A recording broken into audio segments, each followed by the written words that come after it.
Tabii 2050'de dünya nüfusu 9,5 milyar olacak. Yaklaşık bunun 2 milyarını yaşlılar oluşturacak. 2040 yılında dünya nüfusu 9 milyar olacak ve bunun 1,3 milyonunu yaşlılar oluşturacak. Evet, şu anda dünyada gelişmiş ülkelerde her 7 kişiden birisi 65 yaşın üzerinde. Gelecekte bu her 4 kişiden biri yükselecek 2050'ye kadar. Tabii ki gelecek yıllarda tüm ülkeler nüfuslarının yaşlanmasına, iyileşmesine tanıklık edecekler. Bize bütün göstergeler bunu açıklıyor ve açıklamakta. Tabii burada önemli olan yaşlı nüfusun artması değil, ileri yaş nüfusunun artması. Yani 80-85 yaş üzerindeki nüfusun artışı ki ileride 65 yaşındaki genç yaşlıların sayısından 6 kat daha fazla olacak. Bu bizim sosyal politikalarımızın belirlenmesi için gerçekten çok önemli bir veri. Ayrıca tabii ki kıtalar arası farklılıklar var. Bildiğiniz gibi şu anda en yaşlı kıta Avrupa görünüyor, ancak gelecekte bu Asya olacak ve Fransa'da örneğin yaşlı nüfusun %7'den %14'e yükselmesi için yaklaşık 115 yıl gerekirken Asya'da bu oranı, Çin'de bu oranı yakalamak için sadece 27 yıl yeterli olacak.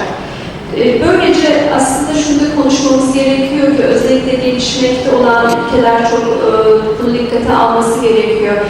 Gelişmiş olan ülkeler refah ülkesi haline geldikten sonra nüfusları yaşlandı, ancak gelişmekte olan ülkeler henüz refah düzeyini yakalayamamışken nüfusları yaşlanmış durumda olacak. Evet, tabii ki özellikle Japonya'da 2040 yılında nüfusun %1'inin 100 yaşın üzerinde olacağı tahmin edilmekte ve Birleşmiş Milletler'in öngörüsüne göre de 2050 yılında 100 yaş üzerindeki kişilerin sayısının da 3,2 milyona ulaşması beklenmekte. Şimdi, çok özür. Şurada 2012 yılı verilerine baktığımızda dünyada yaşlı nüfusu %30'un üzerinde olan ya da %25-29 arasında olan ülkelerin renklerini görüyoruz. Turuncuyla tespit edilmiş. Afrika'ya ilişkin şu anda veri yok. Bu Birleşmiş Milletler Kalkınma Fonu tarafından belirlenmiş bir haritadır. 2050'ye geldiğimizde 60 yaşın üzerindeki nüfus dünyada bu şekilde olacak. Yani %30'un üzerinde, %25 ila 29'un üzerindeki yaşlı nüfus bölgelere göre gösterilmiş durumda. Bildiğiniz gibi Birleşmiş Milletler Genel Sekreteri Ban Ki-moon, yaşlılık hafife alınmayacak düzeydedir, yaşlanan nüfus göz ardı edilemeyecek düzeydedir şeklinde açıklamalarını yapmıştır. Tabii bir yandan mücadele alanlarımızı belirlerken şunu da söylemek gerekir ki yaşlı nüfusun artması demek o ülkenin ne kadar geliştiğinin de bir göstergesi. Çünkü sağlık hizmetleri gelişiyor, sosyal içeriğe ilişkin uygulamalar artıyor, sosyal uyum daha fazla olması sebebiyle yaşlı nüfusun yaşam kalitesi yükseliyor ve ülkelerde yaşlı nüfus, dünyada yaşlı nüfus artıyor. Türkiye'de ise sabahki konuşmalarda da söylendi. Şu anda 65 yaşın üzerinde yaklaşık 5,7-5,8 milyon kadar kişi var ve %7,5'a denk geliyor bu oran.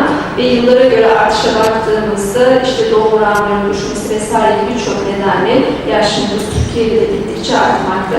Tabii 2050 yılında erkeklerin %15,6'sının, kadınların ise %19'unun 65 yaş üzerinde olması tahmin ediliyor ve toplam yaşlı nüfusunda %17'ye kadar, yaklaşık %18'e kadar yükselmesi bekleniyor Türkiye için. Evet, 2012 yılındaki Türkiye nüfus piramidi şekli bu şekilde. Gördüğünüz gibi artık genç nüfus azalmakta, yaşlı nüfus oranı artmakta ve piramit üçgen olma düzeyinden çıkma noktasına gelmekte. Tabii ki doğumda beklenen yaşam süresi yükseliyor. Demografik dönüşümün en büyük nedenlerinden bir tanesi bu.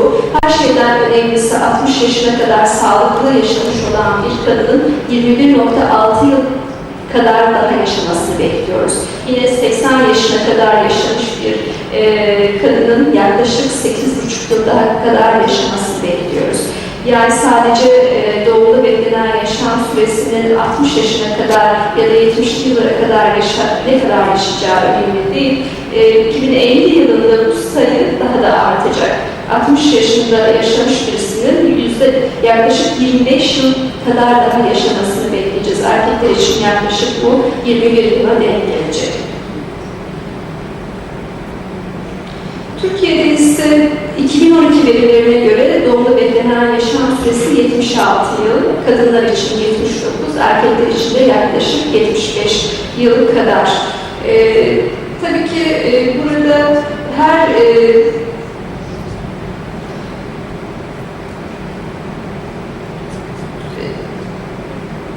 kadınlar için 80 yaşında olan her 100 kadına karşılık 61 erkek 80 yaş üzerinde.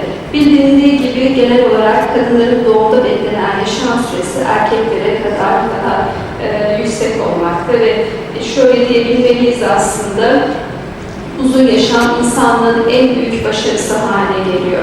Türkiye'de doğum oranları azalıyor. Nüfus artışının, yaşlı nüfus artışının önemli nedenlerinden bir tanesi de bu. Doğum oranları yaklaşık %2.1 civarında ve 1998 ile 2008 yılları arasında doğum oranı yaklaşık %18 kadar arttı.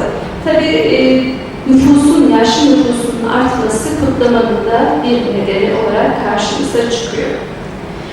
Gelir ve ekonomik anlamdaki eşitsizlikler yaşlı nüfusun ya da sosyal politikaların en mücadele etmesi gereken konulardan bir tanesi ki daha önceki konuşmalarda da vurgulandı. Bununla ilgili ben Türkiye'ye ait bazı veriler aktarmak istiyorum size. Tabii ki Ankara Üniversitesi Yaşlı Çalışmaları Uygulama ve Araştırma Merkezi tarafından 2012 yılında yürütülen Ankara'da yaşlı yoksulluğu araştırması var. Yaklaşık 2522 yaşlıyla görüşüldü.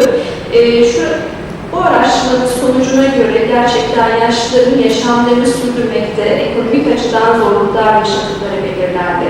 Yaklaşık %51.9'un yani yaklaşık %50'sinin dengeli beslenmek için, ihtiyaçlarını karşılamak için, gıda ihtiyaçlarını karşılamak için yeterli gelire sahip olduğu belirlenirken yaklaşık %50'sinin yeterli gıda ihtiyaçlarını karşılayacak gelire sahip olmadıkları. Yine aynı şekilde doktor, ilaç masrafı, elektrik, su faturalarının ödenmesi noktasında da yaklaşık yarısı gelirim yeterli derken yaklaşık yarısı gelirlerinin yeterli olmadığını belirttiler ve gelirlerinin daha çok orta düzeyde, idare eder düzeyde olduğunu söylediler. Ekonomik durumlarının %27'si yaklaşık 1/4 çok kötü olarak değerlendirdi. Tabii bu sonuçlar arz ederiz ki daha da gelişmeler gösterecek düzeyde elimizde gelecek yıllarda daha güzel kanıtlar verecek şekilde gelirsin. Yine Türkiye Emekliler Derneği tarafından Türkiye'de 47 ilde yaklaşık 4400 kişi üzerinde yürütülen bir çalışma ki emekli profili bir gelire sahip olan, sosyal güvenceye sahip olan bireylerden oluşmakta. Bunlar da %80 oranında emekli maaşlarının yeterli olmadığını belirtmekteler. Bu çok yüksek bir oran. Yine günlük gazete, dergi, kitap alma noktasında gelirlerinin yeterli olmadığını, borçlu olduklarını belirten bir kesim var. Ve bazıları da tabii ki Türkiye'de erken yaşta emeklilik var. Son gelişmelerde bu 65 yaşa çıkarılsa bile erken yaşta emeklilikle birlikte çocuklarının tam üniversiteye gittiği bir döneme denk gelmekte ve böylece çocukların eğitim ihtiyaçlarını dahi karşılamakta zorlanmaktalar. Yine TÜYAK Yaşam Memnuniyeti araştırması da dikkat çekici sonuçlara sahip. Burada da yine emekli maaşlarından, gelirlerinden yaşlıların memnun olmadıkları ortaya çıkmakta. Evet, sağlık açısından kaliteli bir bakıma erişim bildiğiniz gibi yaşlılıktaki önemli değerlerden bir tanesi. Her şeyden önce ileri yaş nüfusunun arttığını söyledik. Alzheimer hastası, demans hastası bireylerin sayısı da artmakta. Bu yüzden sağlık hizmetlerine duyulan ihtiyaç daha önemli hale gelmekte. Türkiye İstatistik Kurumu'nun yaşam memnuniyeti araştırmasına göre 65 yaş ve üzerindeki bireylerin yaklaşık %77'sinin sağlık hizmetlerinden, Türkiye'deki sağlık hizmetlerinden memnun oldukları ortaya çıktı. Ancak sağlık personelinin davranışlarından memnun olmadıkları belirlendi. Tabii aktif bir yaşam sürme konusunda sıkıntılar var. Düzenli spor yapanların sayısı sadece %5 olarak belirlendi. Bu anlamda yaşlıların bireysel olarak kendi çabalarının da öne çıkması gerektiğini söylememiz gerekiyor. Tabii yaşlılara götürülen sağlık ve sosyal hizmetlerde eğitimli elemanın kullanılması, kalifiye elemanın kullanılması da yine gerontolojik yaklaşımların ve geriatrik yaklaşımların benimsenmesi de gerekmekte. Evet, destekleyici bir çevrenin oluşturulması gerekiyor. Yaşlı dostu fiziksel çevre, destekleyici teknolojik ekipmanların kullanılması yaşlılıkta çok önemli. Yine erişilebilir bir kent, erişilebilir bir hastane ya da yaşlılara uygun ev dizaynlarının yapılması gerekiyor. Ben süre nedeniyle biraz hızlı geçeceğim. Yaşlı hakları çok önemli bir konu. Dünya Sağlık Örgütü'nün Haziran 2011 tarihinde yayınladığı Avrupa bölgesinde yaşlı ihmal istismarı içeren rapor sonuçlarına göre yaşlı ihmal ve istismarı gerçekten ürkütücü düzeyde. Bu rapora göre her yıl Avrupa bölgesinde 4 milyon yaşlı fiziksel istismara uğramakta. Bunun yanı sıra yaklaşık 29 milyon yaşlı aşağılama, tehdit etme gibi duygusal, yine 6 milyon yaşlı paralarının elinden alınması, dolandırılma gibi ekonomik istismara uğramakta. Tabii ki 1 milyon kadar yaşlı da cinsel istismara uğramakta. Demanslı ve engelli yaşlılar için bu durum daha da önem arz etmekte ve yaşlının daha çok bağımlı hale gelmesine de neden olmakta. Türkiye'deki araştırmalar ise yaklaşık yılda 200 bin yaşlının özellikle ekonomik nedenlerle fiziksel istismara uğradığını göstermekte. Şimdi ülkemizde bununla ilgili, yaşlı hakları ile ilgili bazı gelişmeler söz konusu. Her şeyden önce 2007 yılında Kalkınma Bakanlığı tarafından yaşlılara yönelik ulusal eylem planı hazırlanmış ve bu planın içerisinde yaşlı haklarının düzenlenmesi, yaşlı hukukunun düzenlenmesi ile ilgili önemli bölümler yer almıştır. Yine ayrıca Türkiye Cumhuriyeti Anayasası'nın 10. maddesinin 2010 tarihinde yürürlüğe giren maddeye göre yaşlılara yönelik pozitif ayrımcılık maddesi yer almaktadır. Bunda TÜRYAK'ın ve sivil toplum örgütlerinin önemi çok büyüktür. Gerçekten yöneticilerle, politika yapıcılarla sıkı işbirliği ve iletişim düzeyinde gerçekleştirdikleri çalışmalarla önemli katkılar sağlamışlardır. Ayrıca 2011 yılında Aile ve Sosyal Politikalar Bakanlığı'nın yeniden yapılanmasıyla birlikte Engelli ve Yaşlı Hizmetleri Genel Müdürlüğü kurulmuştur. Bakım ve sosyal içeride çalışmaları genel müdürlük kapsamında yürütülmektedir. Çok önemli olarak Kalkınma Bakanlığı tarafından 2014-2018 Kalkınma Planı perspektifi içerisinde ilk kez yaşlanma özel ihtisas komisyonu oluşturulmuştur ve bu kapsamda da yaşlı hakları ciddi düzeyde ele alınmıştır. Tabii bilindiği gibi bireylerin var olan insan haklarını kullanması kendi inisiyatiflerindedir. Tabii bu anlamda düşündüğümüzde yaşlılar kendi haklarını kullanabiliyorlar mı? Hayır. Farkında olsalar bile bunu bazen kullanma yetisinde değiller. O yüzden yaşlılara destek birimlerinin mutlaka oluşturulması gerektiğini söylemem lazım. Evet, tabii 21. yüzyılın tarihe yaşlanma yüzyılı olarak geçeceğini hepimiz biliyoruz ve bu anlamda Birleşmiş Milletler bağımsızlık, katılım, bakım ve kendini gerçekleştirme ile saygınlığı içeren ilkeleri açıklamış durumda. Bu konuyla ilgili her ülke bir çaba göstermekte, bizim ülkemizde de bu çabalar devam etmekte. Tabii yaşlılığa ilişkin konular çok fazla sıralanabilir ancak ben bu çerçevedeki sorunlara kısaca aktarmak istedim.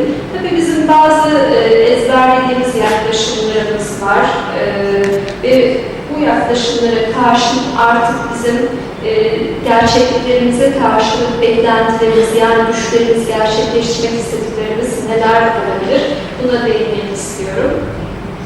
Yaşlılık güçsüzlüktür, yaşlılık hastalıktır, yaşlılık muhtaçlıktır gibi bir ezberimiz var. Buna karşın aktif yaşlanma önemli bir ezber bozan yaklaşımlara karşımıza çıkıyor. Sağlığın korunması, sürdürülmesi, toplumsal katılım ve fiziksel aktif yaşlanma kapsamında değerlendirilecek bir konu.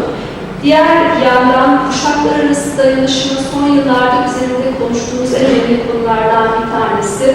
Bu iki düzeyde ele alıyoruz. Bir, aile içerisinde büyük ebeveynler ve torunlar arasındaki ilişkili dayanışma. Aynı zamanda makro düzeyde küresel ve ulusal anlamda nüfus grupları arasındaki dayanışmayı hem de ekonomik dayanışmayı içeren bir yaklaşımla açıklamamız gerekiyor. Tabii söylendi, toplumsal değişim süreci yaşıyoruz, aile yapısı değişiyor, çekirdek aileye dönüşü. Yaşlıya ailesi bakar gibi bir ezberimiz var. Oysa ki biz yaşlıya tüm seçenekleri sunmalıyız. Evde bakım seçenekleri, kurda bakım, yatılı ve gündüzlü bakım seçeneklerini sunacak şekilde çalışmalarımıza devam etmeliyiz. Türkiye'de 430 bin kişi evde bakım ücreti alıyor. Bunun %140 bin tanesini yaşlılar oluşturmakta. Ayrıca 90 bin kişisi uzun süreli hastane bakımı alıyor ve bunun hepsi hükümet tarafından karşılanıyor tüm harcamalar. Ayrıca özellikle büyükşehir belediyeleri olmak üzere evde bakım hizmetleri götürüyor yaşlılara ve evde sağlık hizmetleri var. Sağlık Bakanlığı'nın yürüttüğü bu hizmet grubunun içerisinde yaşlılar önemli bir grubu oluşturuyor. Evet, kanıta dayalı uygulamalara ilişkin bir program söylemek istemiştim. Ancak şunu orayı geçerek biz geleceğimizi nasıl yapılandırabiliriz, bu sorumluluğumuzu nasıl alabiliriz, buna ilişkin yaklaşımları sunmamız gerekiyor. Bir kere postmodernizmi dikkate almamız lazım ve humanistik gerontolojik yaklaşımı benimsememiz gerekiyor. Mutlaka disiplinler arası transdisipliner çalışmaya önem vermemiz lazım. Kuşaklar arası transferi gerçekleştirecek uygulamalara yer vermemiz gerekiyor. Yine yaşam boyu öğrenme fırsatlarını sağlamamız ve iyileştirmemiz gerekiyor. Aktif rol modeli, yaşlıları mutlaka aktif rol modeli olarak yansıtmamız gerekiyor bu ezberlerimizi bozmamız için. Yine yaşlı hakları ve yaşlı hukuku anlamında ciddi çalışmalar yürütmemiz lazım. Uzun ömür sağlayacak psikolojik ve fiziksel rezervleri önceden oluşturmamız gerekiyor. Ve her şeyden önemlisi belki de finansal güvenliği, ekonomik eşitsizlikleri ortadan kaldıracak çalışmaları yürütmemiz gerekiyor. Teşekkür ederim, saygılarımla.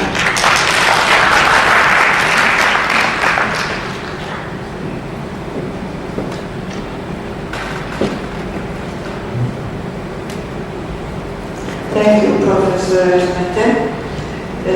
Now our last but not least speaker, Professor Paul Kelly from Australia. After many administrative positions, he continues to teach and conduct research at the Research School of Population Health at the Australian National University. He is the chief investigator on the ARC Center of Excellence in Population Aging Research. This is a leading research on healthy and productive aging, aged care, and health services, the social determinants of health inequalities, or the life course. So we get a speaker on the life of the aged. Please, Mr. Kelly.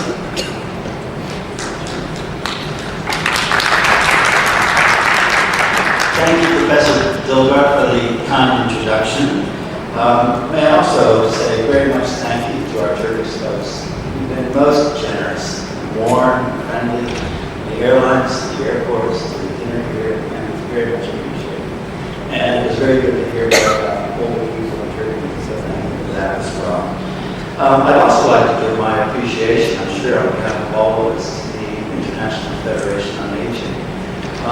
This is the one meeting, I would say, where we bring together such a diverse group, the high-level, able, committed international organizations, the driving force of the non-government organizations, a few academics as well, and representatives of older people's groups. So it really has been a fine meeting and very valuable. And I think this is the kind of group, the consensus that develops amongst this sort of group, which really drives the big picture paradigm changes in ways of thinking.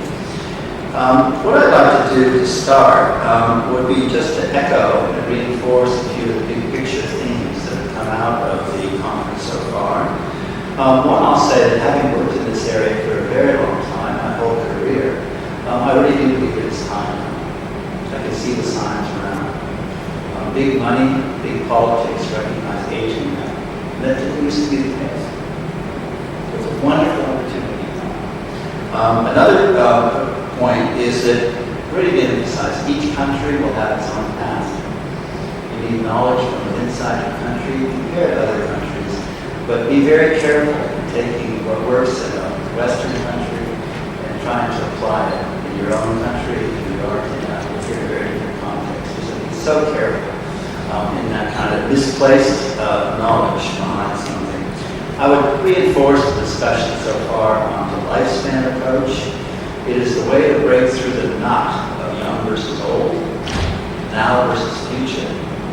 Invest in the young at the same time as improving outcomes and capacities for people throughout the lifespan. It's very important to have that multiple perspective. I think it's been developed well from the conference so far. The last of the big things I'd like to really emphasize is the importance of looking at disadvantage. There are vulnerable people across the life course, vulnerable families across the life course. And if you can attend to their needs and their support and enable them to move ahead, that is often the best way for the whole society to move ahead. And often in our research, disadvantaged people are invisible. A very important part for research and evidence is to bring people who otherwise are not in the public or policy arena into the debate, into consideration. And it's a very important role. Okay, now my talk, we were advised not to have overheads, and I'm happy with that. But I can say that if you want to follow up anything I'm mentioning, go to page 253 in the abstracts, and you'll see the specific programs I'll talk a little bit about. And you can just Google it, and you can find out lots more about them. But what you'll find there is the official version, not the version which I'm going to summarize now, which is really what happened behind the scenes. I won't say anything about Australia. You've heard a lot about Australia so far, I'm very pleased to say. I won't mention too much about academic research, although that's how I reminded you, except to say that the really basic academic research on social trends, on social facts, on really what's happening in the lives of older people most of all, that is the fundamental work. That is what helps us to change our ways of thinking. But I'm going to go on more now to the more policy-related research. But that academic research, it sounds strange to have to say this, but we are finding in our research that aging is normal. Does that make sense? Perhaps the older people in this room laugh and giggle a little bit more than the younger people, but it is true, isn't it? Talk to somebody who's 60 or 70, you want to know who they are they an older person? They are themselves. They have grown older. It's the way people look at them. It seems to be different. They look like a bit older than the rest of us. Anyway, people is the point. Now, what I'm going to do is talk about some case studies about the relationship between research, evidence, and politics to a degree. Can I say that this is a very messy world? There's not a simple relationship between discovering something, knowledge, and then translating it into policy or whatever. It goes both ways. There's a political need or a policy need for information. It goes the other way. And I would say the most productive of the evidence-based policy that I've been involved with, the knowledge goes both ways. It's amazing how ignorant we academics can be about the real world.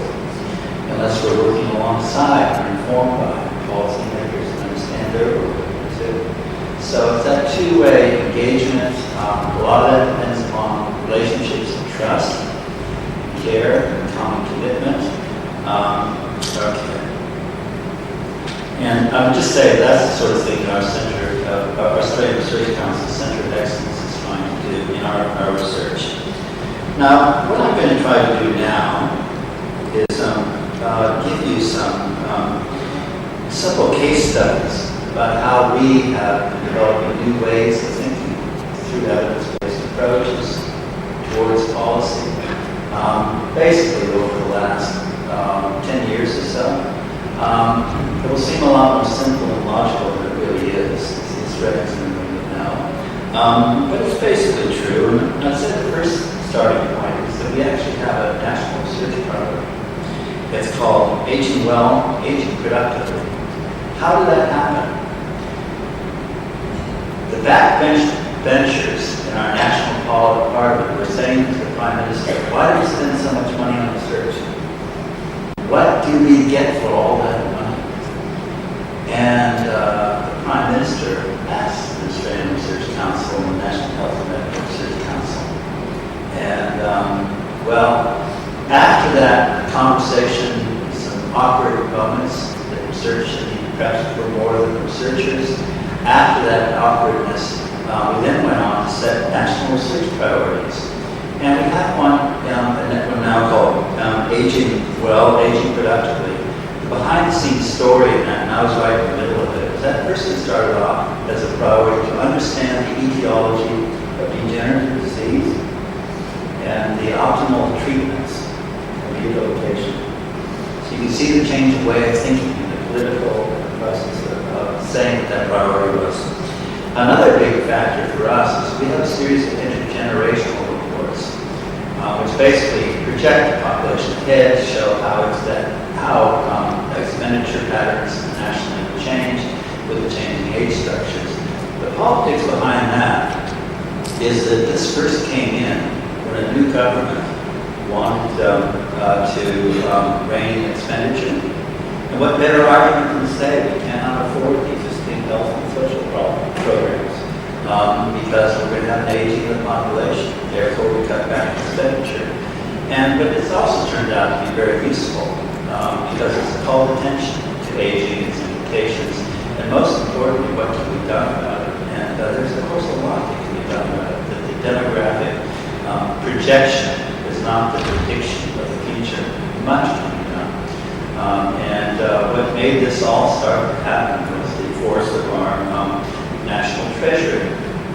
And we want to know where governments are going. We watch where they spend. We watch where they fear they're going to have to spend. We watch where they see their revenue coming in. And so a lot of this is really treasury-driven, economic-driven interchanges we're talking about. Now, in that context, a number of very progressive things have come up, and I'll just briefly mention them before getting on to some issues about evidence-based policy. One is that we have an advisory panel on positive aging. And that came about through conversations basically being led by our treasurer. And a lot of this came about because in Australia, we recognize that we have a shortage of labor. Not all countries in that way, but with the retirement of the baby boomers, we're quite aware that we're going to need more labor, we think, as long as the economy keeps growing. How are we going to do this? All sorts of questions. Will baby boomers work longer? Big research agenda, big political agenda, and so forth. Now, this advisory panel on positive aging, how did it get evidence? Well, firstly, it set all its terms of reference, etc., with no evidence behind it, particularly at all, apart from the knowledgeable members of the government panel. But what they then did was they asked for submissions. So we academics dutifully give them submissions about where we think the potential is, what they can do, some evidence. They call some of us in to give evidence. They ask us what we think they should do. And people in this room have been part of that process. And they listen, they talk, they whatever. And so there's this two-way engagement in what they're doing.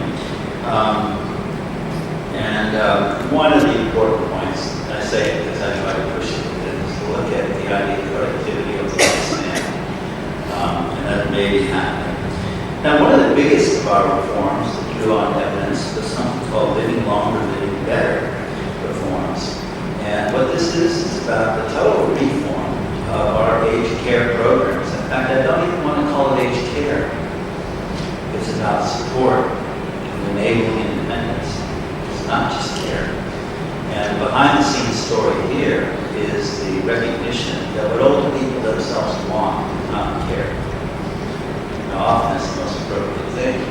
They want us to stay independent. They want us to stay in their own homes. We academic researchers have been coming out with this for decades.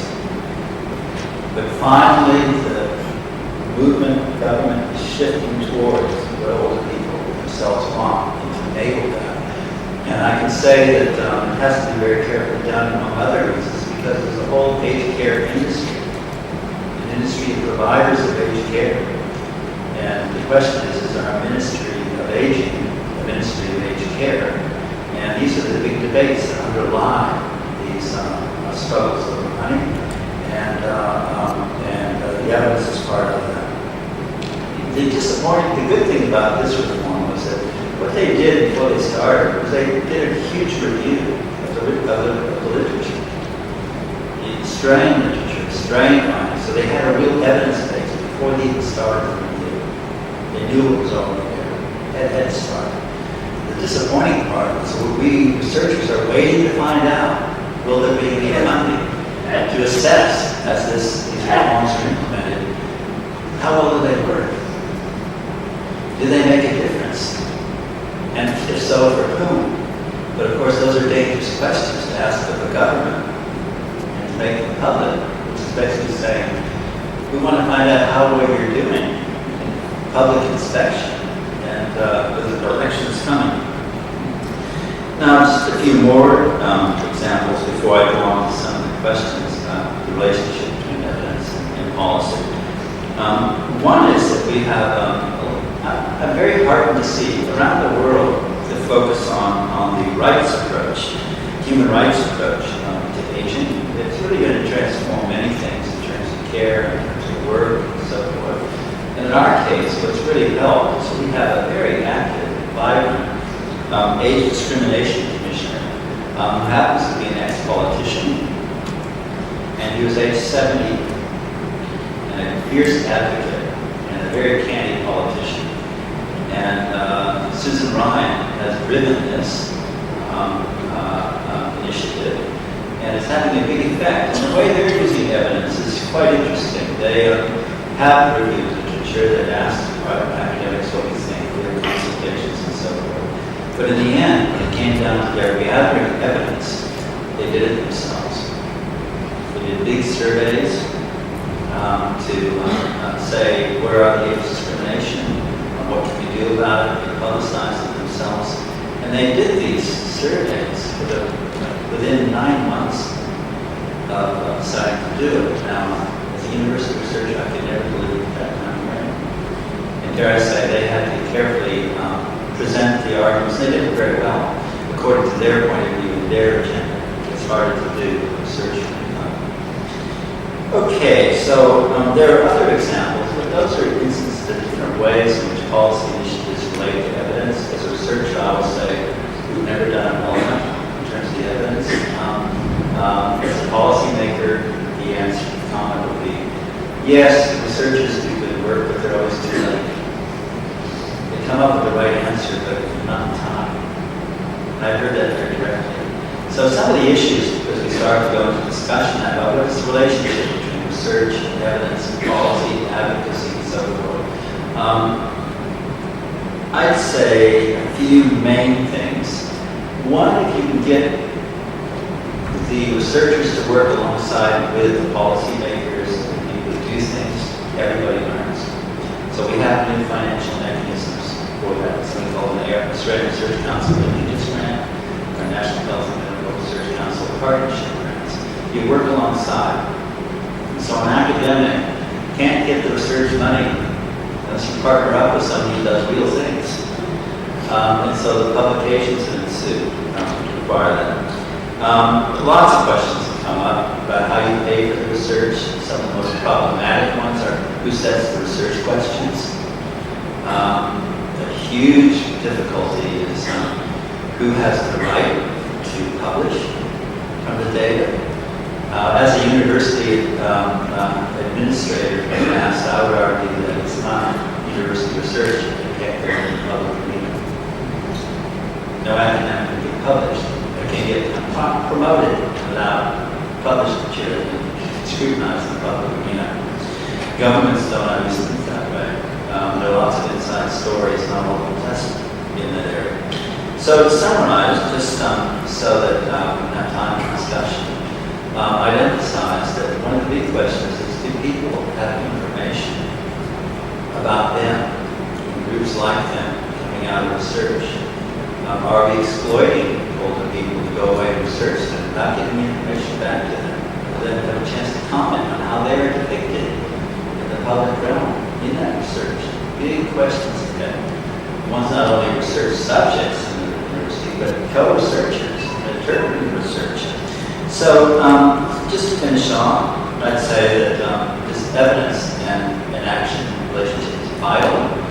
It's difficult, it's contested, it's political, it's driven lots of times by money, but it's quite essential. And what I'd say is that usually information, especially research, is usually not very powerful in the short term, but can be very influential in changing ways of thinking in the long term. Thank you.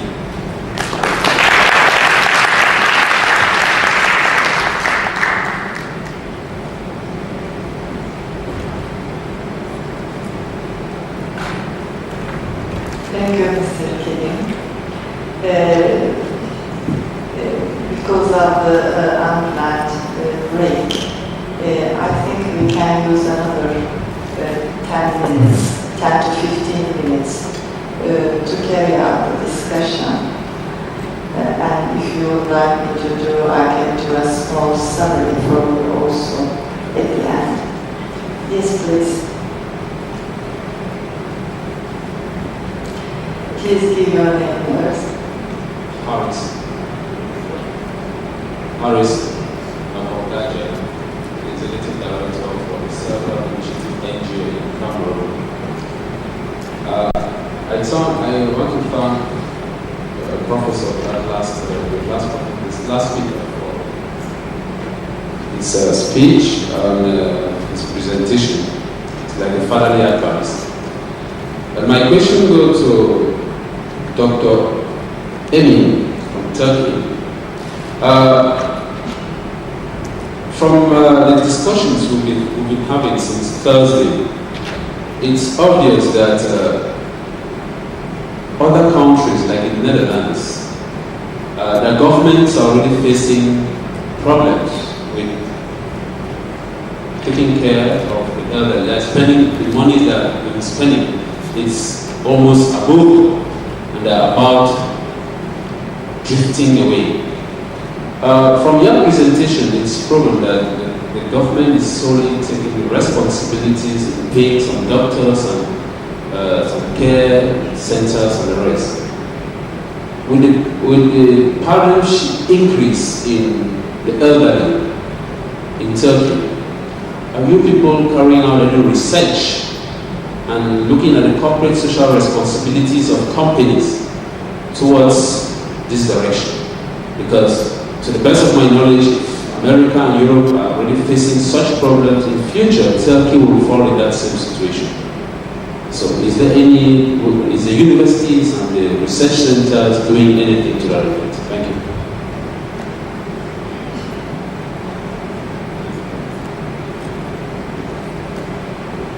Thank you.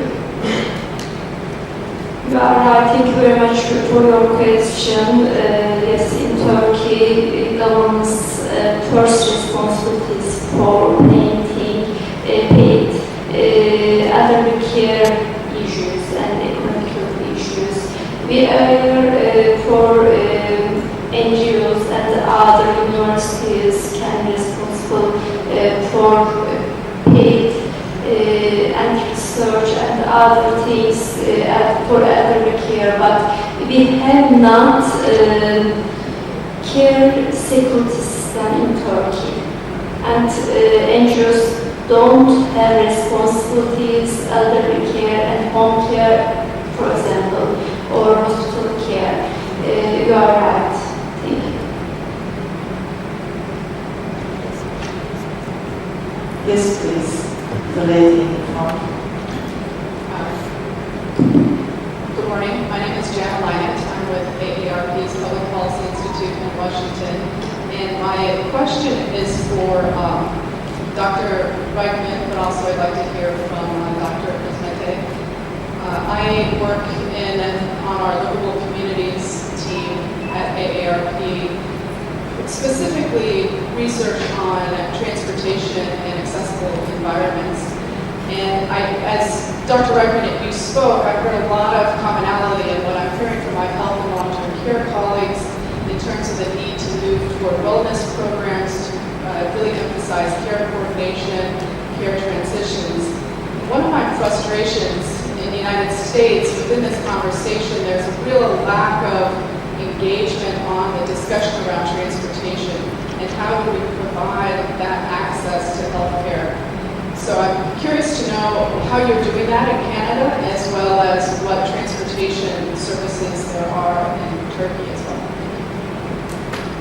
Okay, well, I can speak from my example of Ontario, Canada. I can't speak for the other provinces in the country, but in our particular region of Ontario, the Greater Toronto area, there's actually quite rich transportation that's provided to seniors to help them get out into the community, both to access healthcare services as well as do everything else they need to do in terms of maintaining their activities of daily living.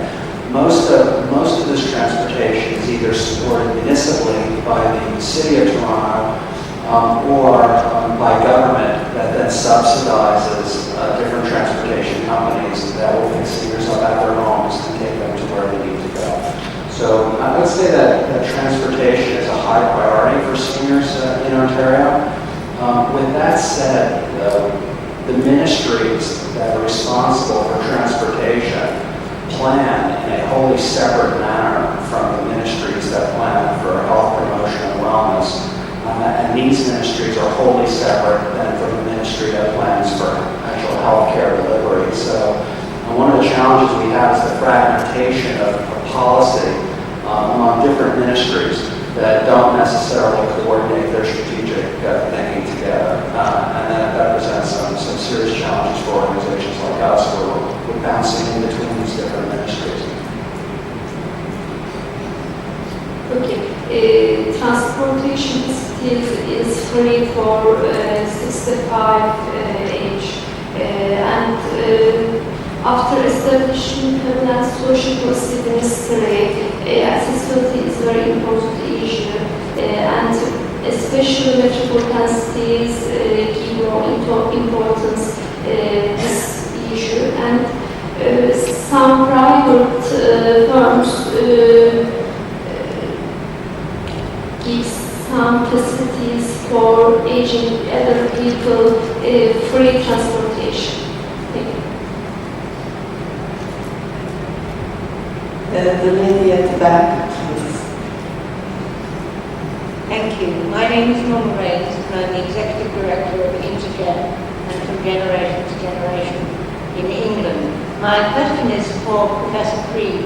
I'm full of admiration for what you do and have done, and I'm really concerned about how we can share outcome measures so we can build up evidence internationally for the benefits of the win-win kind of program that you describe and that we run in England too. So how can we do that easily and effectively, sharing our outcome measures, please? Hello, can you hear me?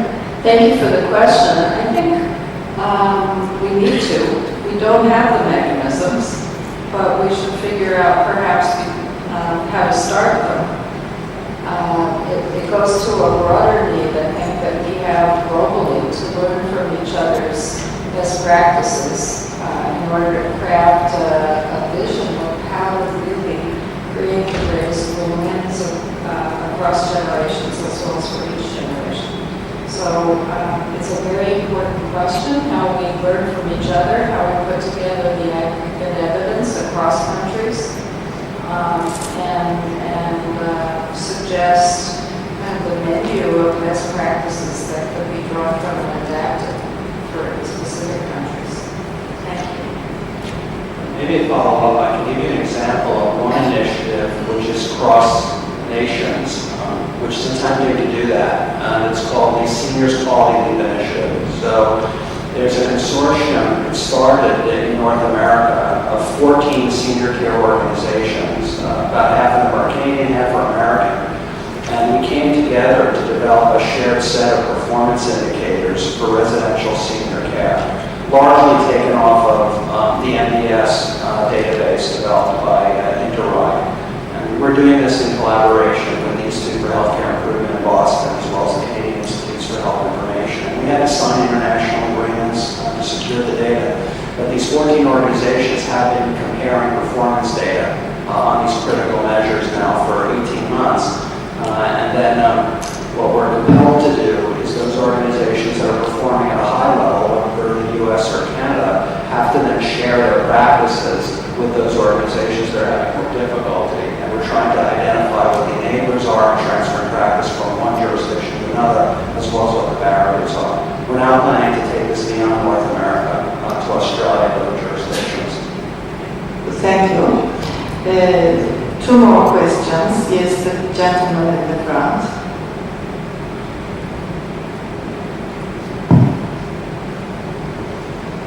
Good morning. I'm Abu Bakr Ayyamoudi. I'm coordinator of the elderly age city, Zawi city from Libya. We are coming here with our mayor of the city. We are following all this conference. I was in Canada, Quebec City. Next month I was there. So my question is always following me and follow all the people. All the people talking about the, you can say, the developing countries. What about the post-complaint states? Like Libya now, this is the best, I think, sample for the people. Everybody now thinking about what I say, the developing states. What about the post? What's the idea and what are you doing in the future? Now, I follow so many conferences in the world. I don't know what's problem with the conflict, the post-conflict states. This is general question for the people. So I hope find a good, excellent answer. Thank you very much. Thank you. I will give the microphone to the lady in the front, please.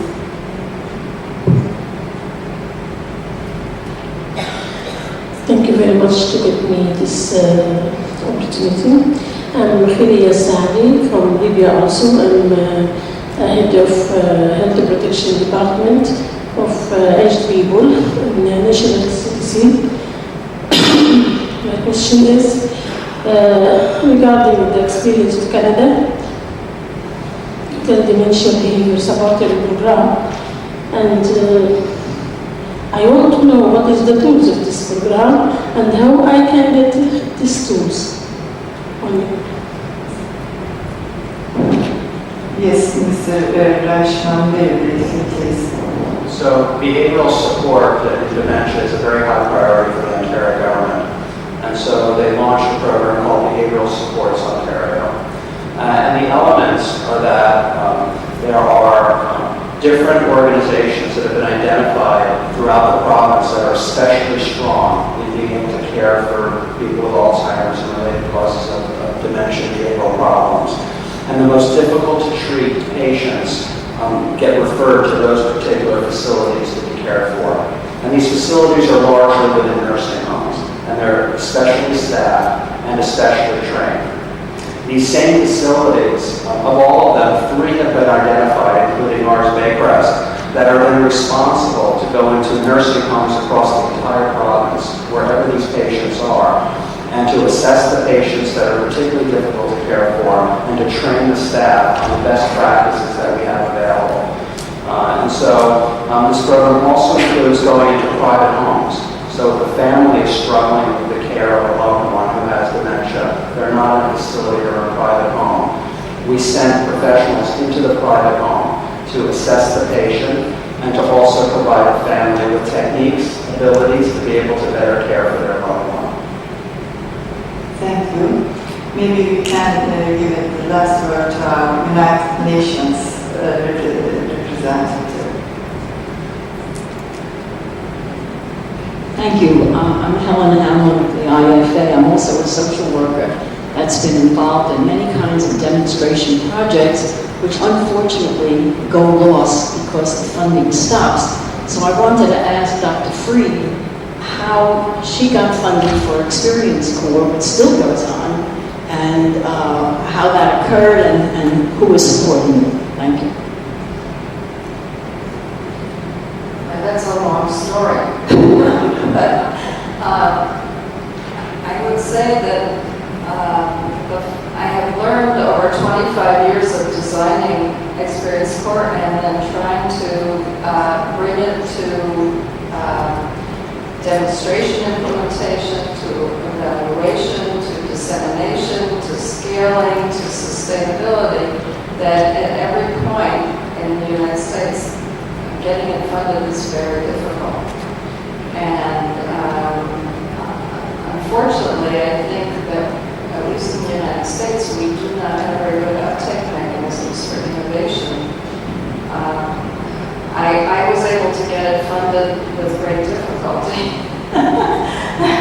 And I have to say, I'm deeply grateful to the foundations that gave us startup funding over the years, but also realized the limitations of that mechanism for funding, because after 5 years, their boards decide they needed an agenda, or they think they have already invested in innovation, and keeping it going, Helen, as you were just suggesting, is extremely difficult. So there is a progression of innovation from theory to evidence to evaluation to implementation, and every single stage of that requires new kinds of mechanisms, I think, for investment, and understanding that bringing innovation that would matter to long-term success requires sustained commitment, both of the champions for it as well as for it with their partners. I'm deeply grateful, as I said in my talk, that AARP has actually been a champion for Experience Corps almost since we designed it, providing different kinds of resources along the way, including for years helping me recruit potential volunteers and being on our initial advisory board. And now they have, in the U.S., really become the home for Experience Corps, but how it will be sustained in the most high-impacted ways, I think, remains an open question. Thank you, Mr. Professor Freed. I'm thanking all the speakers for giving and sharing with us their way of developing evidence bases from life situations. We all thank them for this important contribution to our Congress. Thank you. Now I will be giving the jackets just a moment.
Just to let people know that lunch is in room A, block A, same as the last few days, and is now ready.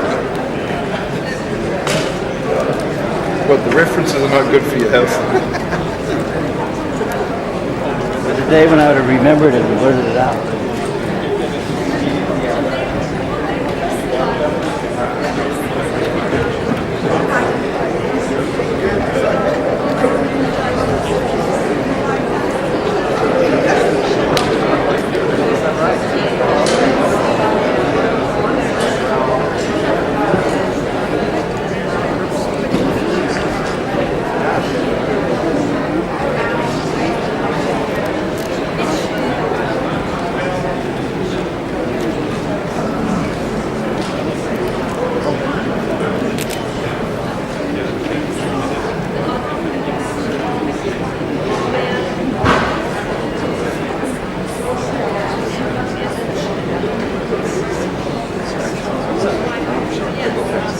Quickly, I've got to get stuff. I'm going to meet somebody, but let's just do. Yeah.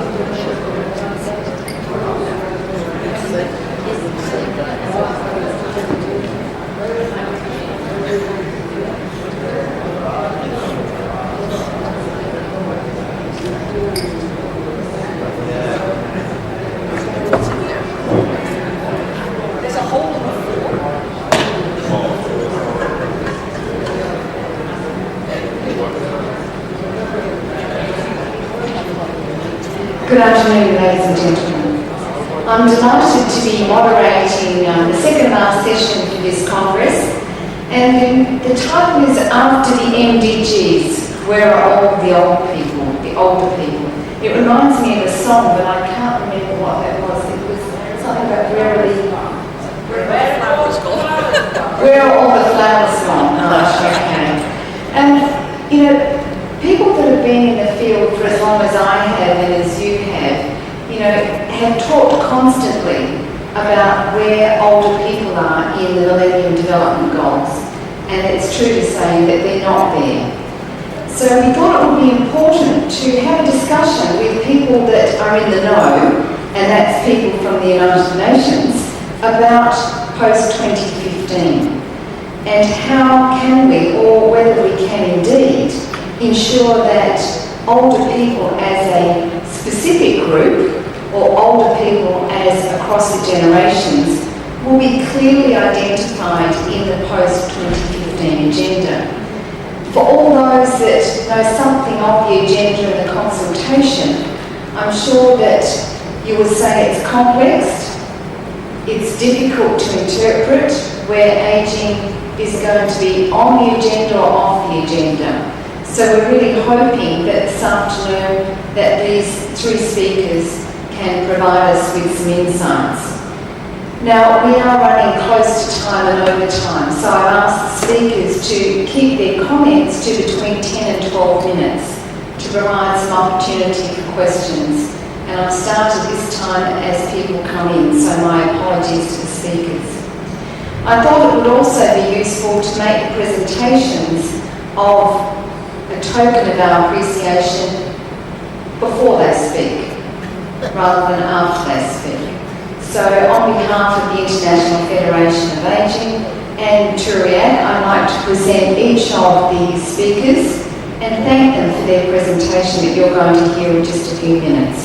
So Rosemary Lane, UN DESA and UN in New York.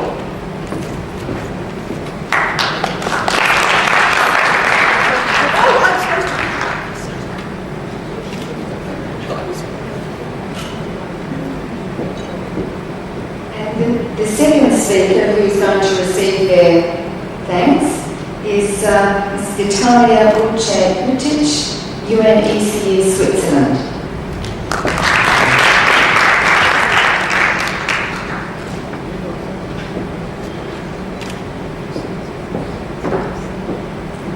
And the third is Dr. Zahid Hook, UNFPA Turkey.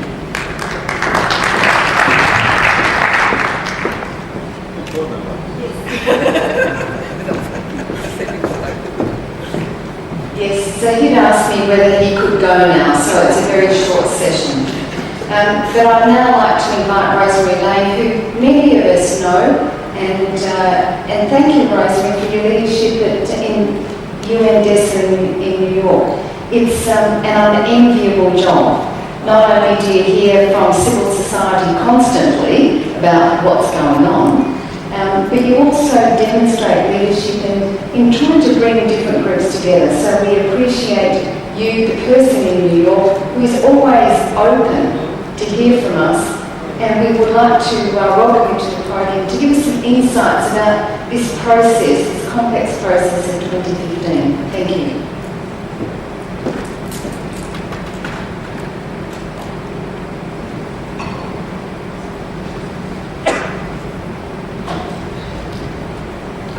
Well, thank you, Jane, and just to say thank you to IFA and TURYAK for this very interesting conference. I'm enjoying it because usually I see the same faces at a lot of conferences, and there's a lot of new faces here, and a lot of new ideas, so it's been really interesting. And of course, my door's always open to civil society. Without you, we wouldn't get a lot done. Anyway, when we started talking about this panel, I said, I think the first speaker needs to do is talk about what is the 2015 process, even for those of us who work at the UN.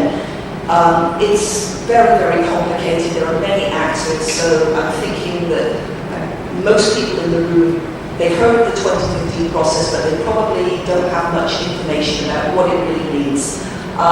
So my job here is to kind of set the scene. Yes. Okay, so I've done as James said. I have 3 PowerPoint slides because I thought I needed them to explain this process. Just to kind of set the scene, yes, we're coming up to 15 years in 2015 after the adoption of the MDGs, and it's what do we do next? And as James said, when the MDGs were adopted in 2000, which was 2 years before the Madrid Assembly, aging was nowhere on the scene. We missed the boat, and there's nothing in the goals about aging. And those of you who work in the UN know what the ramifications are of not being on the global agenda. Literally, the UN system orients itself towards the attainment of the MDGs, and if you're not a part of that discussion, you're not a part of that program, it's very hard to get any traction at all for your issue. Or any funding or anything else. So it's really quite a big deal. The aim is for a single post-2015 development framework that incorporates, and this is where it gets complicated, the Sustainable Development Goals mandated from the Rio +20 conference, the environmental conference that took place last year, as well as the post-2015 debates on follow-up to the MDGs. And it's to merge the social, economic, and environmental goals and targets. And right now we're discussing what exactly those are. So we have something called a UN Development Group, which which brings together all the UN agencies and offices. And they're the ones that have been spearheading the 2015 debate. And I'll talk about, first of all, aging from the outset fell under one of the thematic consultations under the World We Want debate. And it was under population dynamics at the time. There's a lot of pluses and minuses, but I won't get into that. The discussion happened online under the World We Want platform. You can go to World We Want, it's 2015.org, and you'll see all the thematic debates groups, including the population dynamics one. So it had, the online debate was going on, but we also had in-person debates with the UN Development Group and governments. And they also had country-level led discussions by UNDP.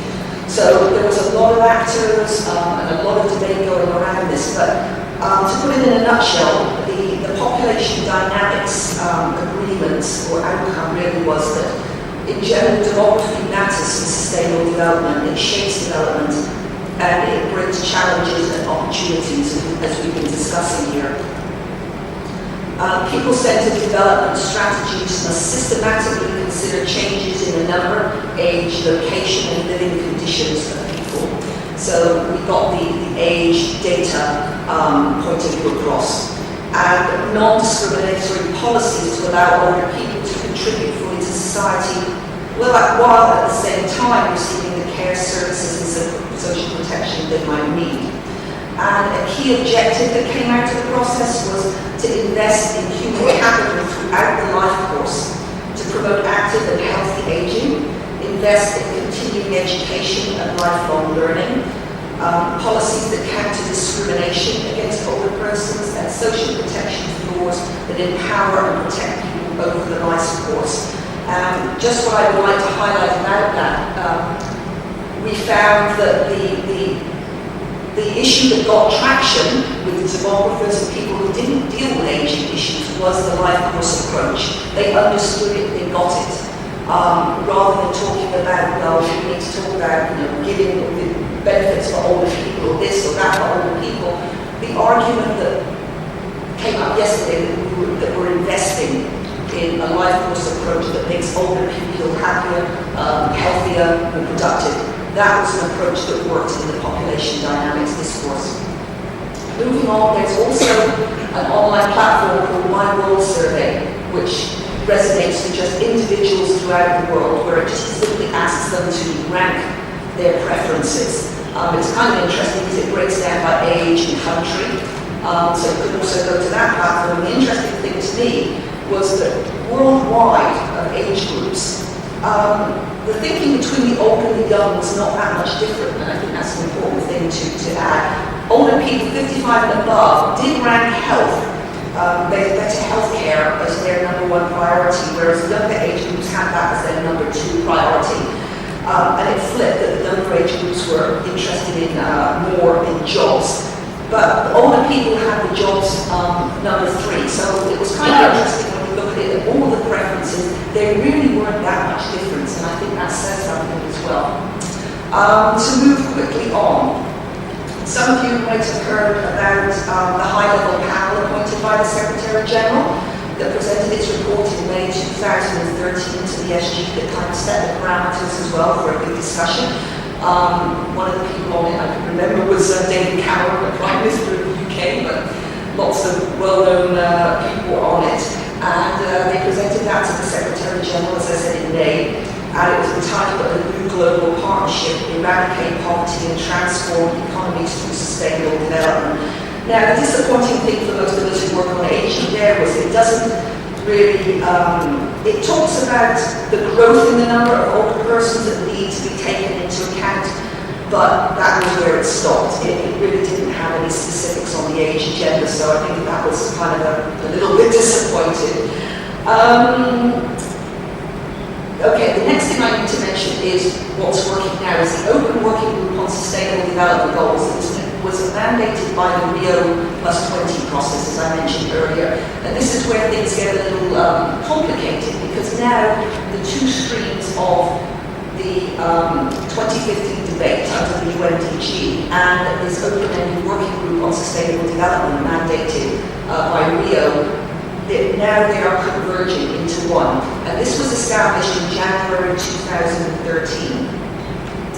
And so they've been working most of this year, and they have a meeting every couple of months.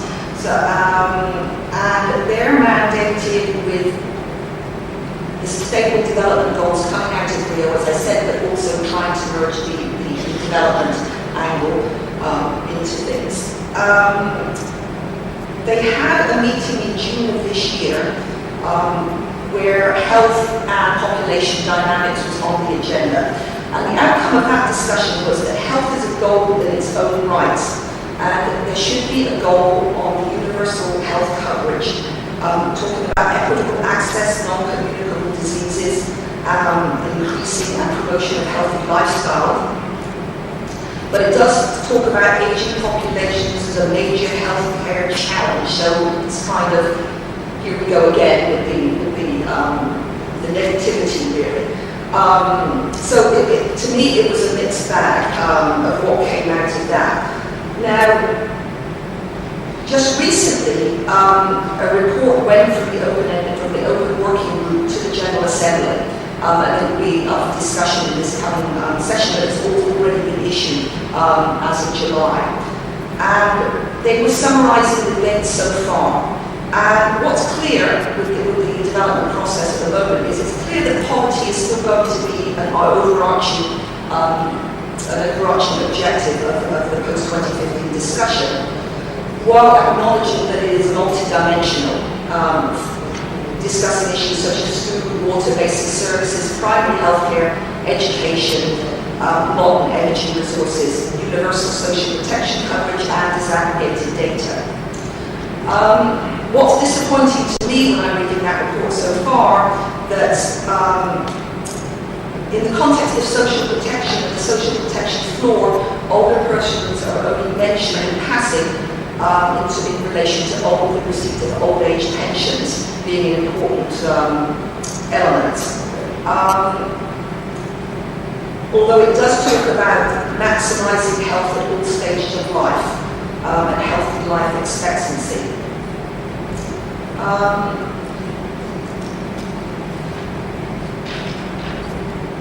Okay, and I also wanted to note that the other issue is that in that same report, there's also mention to the challenge of rapid populations, the help on healthcare, rapid population aging on healthcare, and the demographic burden of the young and the old for the economy and the implications for resources. So I think we can say that that is kind of backtracking on the debate that we had and where we were coming from in the discussion with the development group about population dynamics in the more positive discussion that we've been having here, that we want to try and move forward, and in some ways I feel as though it's gone back a bit.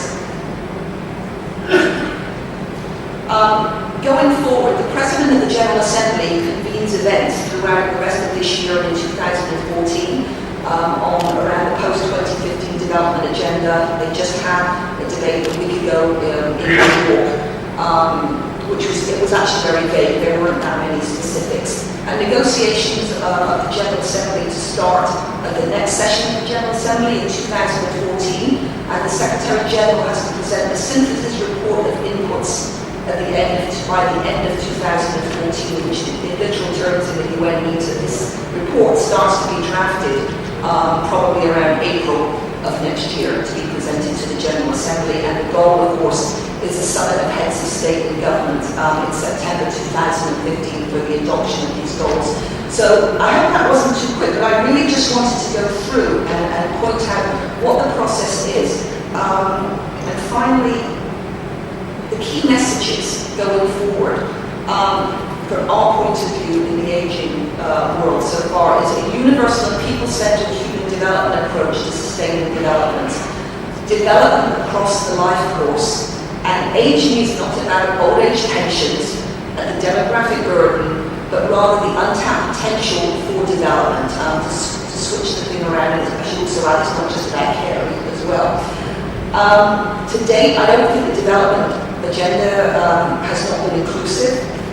And I think the 2015 development framework is not only an opportunity to change the dialogue and approach, I would say it's an imperative for us, because if we don't change the dialogue and we come out with a development agenda that is just literally about old age pensions, demographic burden, old people need care, then we're not going to move the dialogue along in a developmental fashion, and we're not going to get any traction that moves things. It's crucial. I'd say it's absolutely crucial. But I'll end right there because I want to be quick.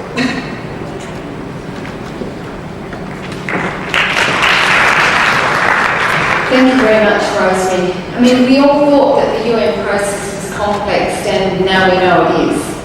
So you confirm that. But could I perhaps put you on notice for a question? And I've got two questions. One is about the gathering of data, because we know currently that many member states do not disaggregate data beyond 65 or 70. So perhaps you could speak to that in the question time. And I'd like your thoughts about 3 tangible actions that civil society could take in refining the 2050.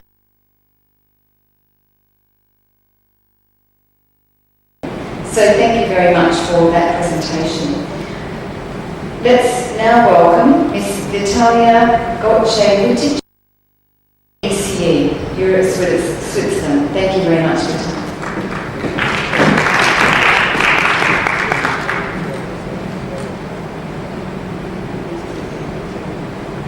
Good afternoon. I'm very glad to see rather full room after the lunch and on the last day.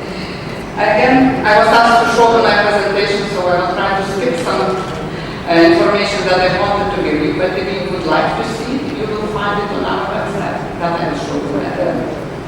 I actually tried to concentrate on one event that we had in 2012 in September, our Ministerial Conference on Aging for the UNEC region, and the main declaration of it, how it can feed or already feeds into the discussion on post-2015 development agenda through the regional perspective.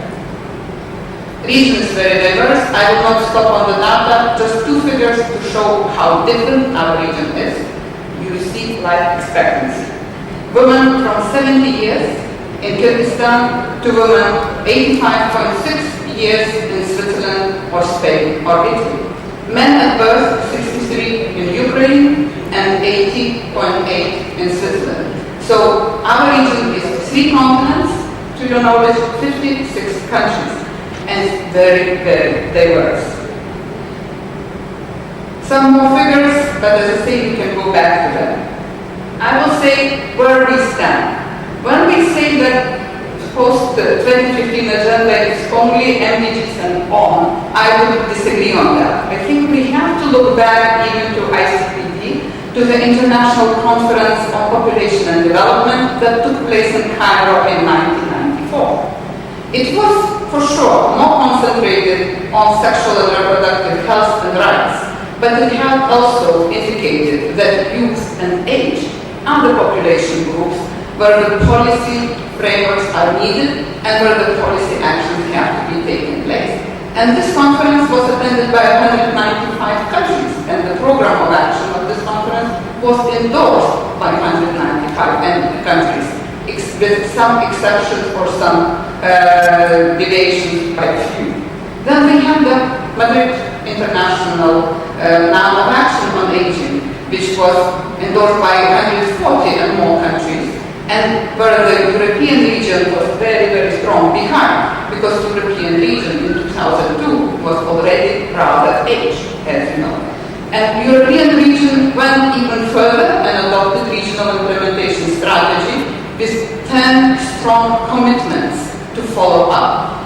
Main thing I would like to say about this, that Madrid Plan of Action and regional implementation strategy foresaw right away that monitoring has to be in place, and 5-year cycles for the review and appraisal were instituted. And European region tried to follow on it very clearly and very strongly. So after the first cycle, they even established the Intergovernmental Working Group on Aging to have all the representations that from the governments, but also as observers, NGOs, and also academic institutions. And this Intergovernmental Group on Aging within UNEC region works until now. It is a well-established body and meets annually and works in per sessions. So the second round of this monitoring process, review and appraisal, took place in 2012 and ended with a ministerial conference about which I will mention again. But I want to say what the findings from the country reports, from our review, came out. These reports were prepared by countries, and I think you saw Turkish report that was delivered later, a bit still flying here around, that minister left you yesterday. And we asked countries to indicate the 3 major areas where the process in their country was the best, and 3 major areas that they have to concentrate for the next 5 to 10 years. And it's not really surprising that often the very same areas that were mentioned where the progress is, were mentioned also where the challenges remain. So you have social protection, progress was reported by 30 countries. They did some changes in their social security system, they expanded, they made it more universal in some cases, they instituted some clause in some cases, but also 17 countries said that these reforms are not enough, or these reforms cannot be implemented because there is no budget for that, or there are other burdens. The next one, it was health and well-being of older persons, and the commitment here to provide health for all, the most expanded care, to reach all the population with the health services in urban as in rural areas, in most remote places. Again, there were some good progress, but long-term care institutions were introduced, let's say, in a number of countries. Palliative care that was not yet there, it was also instituted. Gerontology centers were introduced in some East European countries that didn't have before.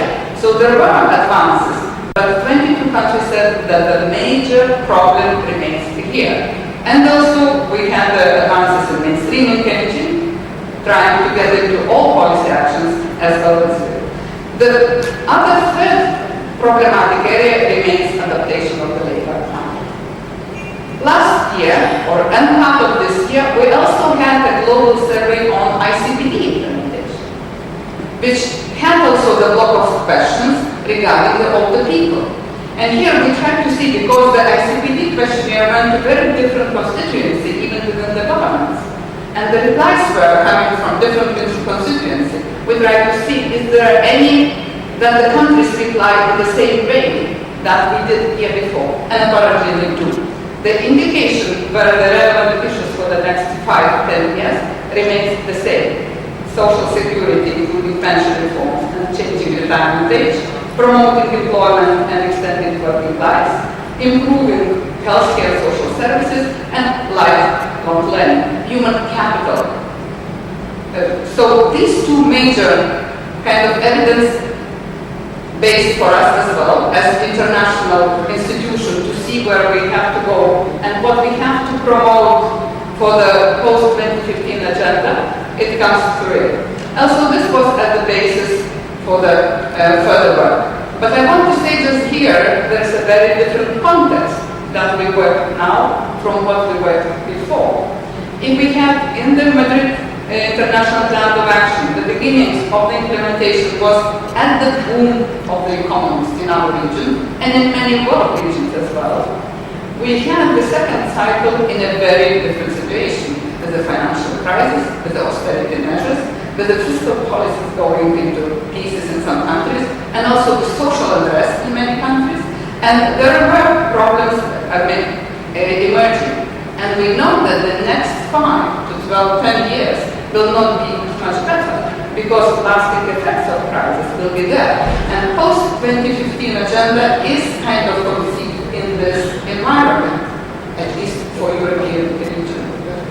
Demographic changes, you heard enough already through those 2 days.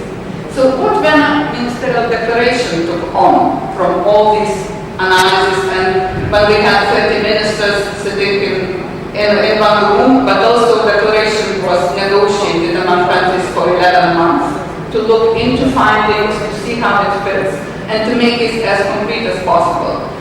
4 major goals, as indicated here: longer working life is encouraged and ability to work is maintained. You may say it's nothing new, but I would say the new is the focus. Because before, it was more longer working life and much less on ability to maintain that possibility for the people to stay in the labor force. Another goal, participation, non-discrimination and social inclusion. It's a vast goal, but it has very concrete actions, and dignity comes first in the health and independence, while before it was always health and then it was everything else. Now, countries where people were talking during the ministerial conference, including the NGOs, including the academia, that we have to provide the health services, but we have to seek for dignity of the older people and for everybody around. And fourth, the main thing I would say, even if it is the last, is intergenerational solidarity. It should be maintained and enhanced, because today's young people, as we heard today just before panel from Linda Fried, today's young people, tomorrow's older people, they have to be part of this process. We have to see how it works. And I should say that there are 35 actions under these 4 goals in the Vienna Ministerial Declaration that are very precise, and that countries will be accountable for it for the next cycle when they will be reporting. And now we are introducing the new reporting mechanism, new monitoring mechanism for it. The main thing that the approach for the Ministerial Declaration was promoting active aging. Not just providing for the people, but promoting active aging. And another thing I wanted to say, that the shared responsibility of all major actors is the main thing in our thinking, in the thinking of that constituency of 56 countries. I cannot say 56, it was 50 countries that were present at the Ministerial Conference. But I think others will subscribe for that. So now how it shapes the regional aspect of the post-2015 development agenda. You heard from Rosemary about the global discussion on the global level. I have to say that the regional level is also involved. And there are regional consultations going on. In November in Istanbul, there will be a regional meeting on the shaping the agenda for the European and East European region here.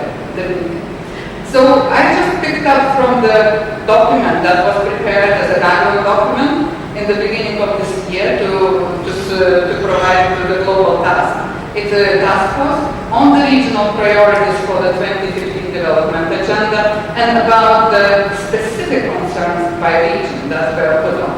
And I put these circles around, which concern all the people directly, practically. They're not spelled out, but neither are youth or neither are children spelled out in that. These are, and if you look at it, full employment. So meaning that employment opportunity and adapted labor force for all the people as well should be there. Income and wealth equality, this is the thing. Education and social protection, equitable pension system, not just pension system, equitable pension system. And for me, it's the main important is the governance and institutions. It's democracy, effective institutions, and citizen security. It's very important element for the democracy in our region. We have the most democratic countries, where the press is completely free, but we have part of regional countries that is much less. But on the other hand, we also have very active civil society in some countries and very, very muted civil movement and civic understanding in others. And there we have, and we also ask NGOs that they try to extend the helping hand to the countries that don't have yet this movement. It is a very important one. For the foundations and for the concerns of the region, I already mentioned. So I fit into my time. Thank you very much.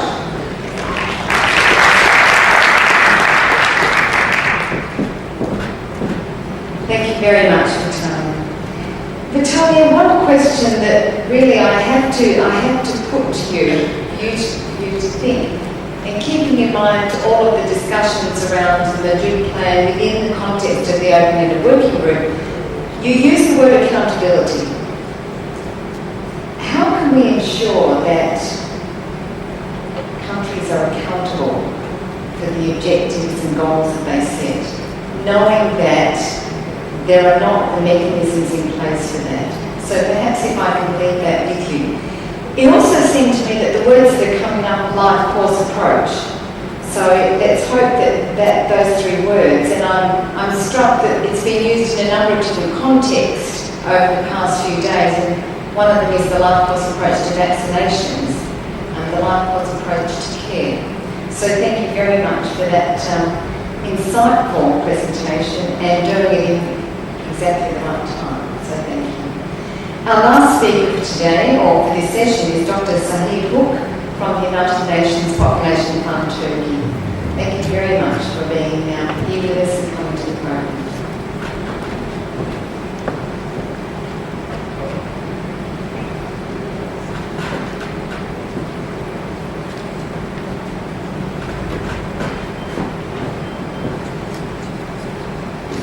Thank you, Jane. Good afternoon, everyone. Let me first thank IFA and Turyak for this invitation to come and present on the Turkish situation on the AG. We just celebrated, just 5 years ago, the International Day of Wounded People. And the theme, as you know, could not have been a better befitting. The future we want, what older persons are saying. Now with these 840